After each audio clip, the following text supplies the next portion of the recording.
मी पक्षाचा एक कार्यकर्ता होतो, परंतु जयंतरावांनी मला एबी फॉर्म 1-2 जास्त दिले. अध्यक्ष महोदय, मी रात्री 12ला निघालो. अण्णाला एक्सप्रेस हायवे संपतो ना तिथं 2 वाजता बोलवलं आणि त्याला म्हणलं हे हा एबी फॉर्म, आणि उद्या 11ला पहिला जा आणि एबी फॉर्म भरून राष्ट्रवादीचं तिकीट म्हणून तू भरून टाक.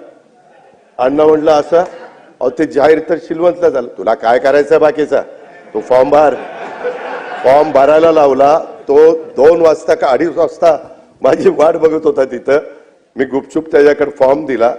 जयंतरावला म्हणलं, जयंतराव जरा वेगळं केलंय, फक्त तुमची संमती द्या. काय केलं असेल तर ते आई संमती, पण माझं नाव सांगू नका. बरं नाही म्हणजे सांगतो.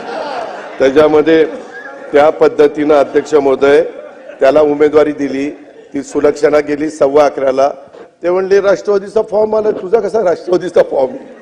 तिचा फॉर्म नाही, काही नाही. आणि अण्णा त्या निवडणुकीत 17,000 मतांनी त्या ठिकाणी निवडून आला. आणि अध्यक्ष महोदय, मला सभागृहाला सांगायचं, विशेषतः राष्ट्रवादीच्यांना, तुमच्या मागच्या बसले त्यांना, की त्यावेळेस अण्णांनी माझं ऐकलं, राष्ट्रवादीचा एबी फॉर्म भरला म्हणून त्या ठिकाणी बरं झालं.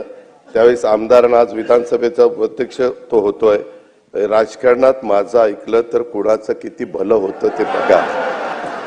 ते आता बऱ्याच जणांच्या लक्षात आलं असेल.